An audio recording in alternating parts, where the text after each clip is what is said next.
case ki wathamai ki yo mantak si ki long hispa iwe badna kini san fusao ki dei ki badana ko East Coast Hills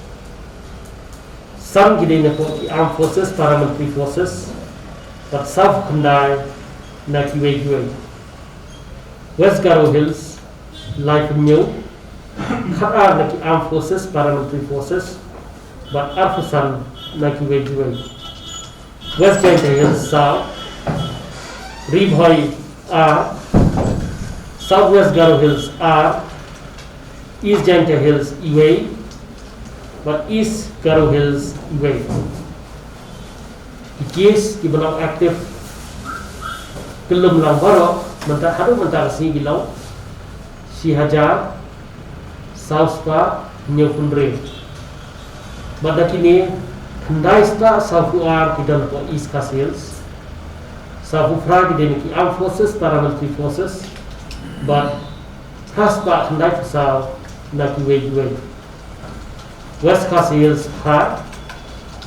Southwest Coast Hills Lai Ribhoi Khandai Fundre Pra na ki armed forces paramilitary forces but Pra na ki we West Jaintia Hills are East Jaintia Hills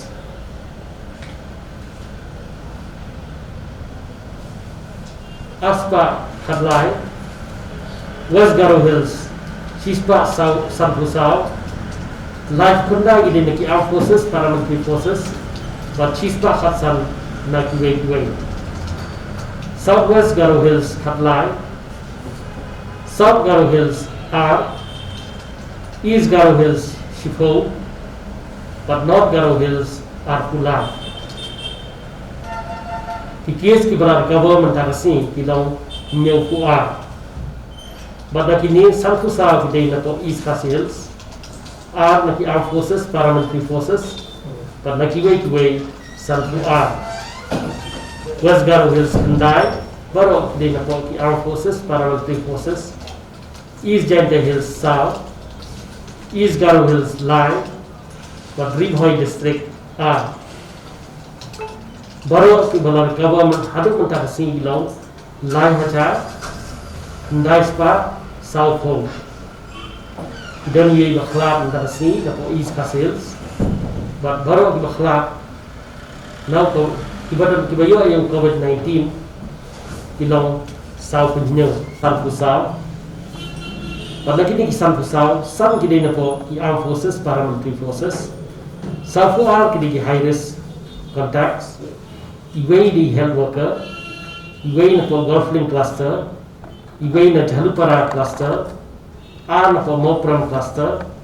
iway na po Police Bazaar cluster but iway na Rilbong cluster West Garo Hills Life New Khar ki dei po ki armed forces paramilitary forces Arfusao ki high risk iway de return West Jaintia Hills South baro ki high risk contacts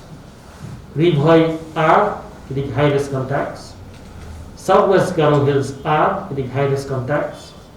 East Garo Hills iway ki high risk contact East Jaintia Hills iway ki high risk contact